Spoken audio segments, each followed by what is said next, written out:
So ರಾಜ್ಯದ ಆಡಳಿತದಲ್ಲಿ ಹೊಸ ಬೆಳಕನ್ನು ಮೂಡಿಸಲು ನನ್ನ ರಾಜಕೀಯ ಅನುಭವ 85ರಲ್ಲಿ ಅಸೆಂಬ್ಲಿ ಎಲೆಕ್ಷನ್ ನಿಂತು ನಾನು ಆ ಎಲೆಕ್ಷನ್ ಸೋತೆ.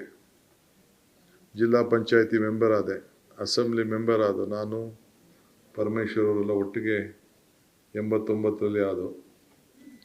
ವಿವಿಧ ಸಂಪುಟಗಳಲ್ಲಿ ಕೆಲಸ ಮಾಡಿಕೊಂಡು ಬಂದಿದ್ದೇವೆ. ಸೊ ಅಪಾರವಾದಂಥ ಅನುಭವದ ಭಂಡಾರದಲ್ಲಿ ಮುಳುಗಿದ್ದೇನೆ.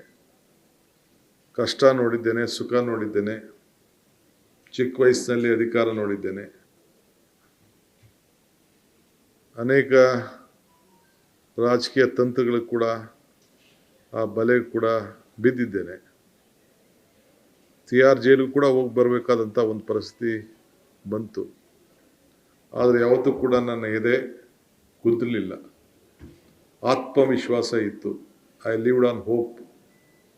ದಟ್ ಹೋಪ್, ಏನು ಒಂದು ವಿಶ್ವಾಸ ಇತ್ತಲ್ಲ, ಆ ವಿಶ್ವಾಸ ಇವತ್ತು ಮತ್ತೆ ಈ ರಾಜ್ಯದ ಜನತೆಯ ಸೇವೆಯನ್ನು ಮಾಡಲಿಕ್ಕೆ, ಸಾಕ್ಷಿ ಗುಡ್ಡೆಯನ್ನು ಬಿಟ್ಟು ಹೋಗಲಿಕ್ಕೆ ಇವತ್ತು ನನಗೆ ಅವಕಾಶವನ್ನು ಸಿಕ್ಕಿದೆ.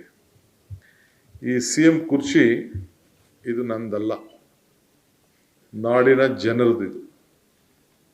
ನಮ್ಮ ಕಾಂಗ್ರೆಸ್ ಕಾರ್ಯಕರ್ತರು ಮತ್ತು ನಾಡಿನ ಜನತೆ ನಮಗೆ ಕೊಟ್ಟಂಥ ಇದೊಂದು ಅವಕಾಶ. ಒಂದು ದೊಡ್ಡ ನಂಬಿಕೆಯಿಂದ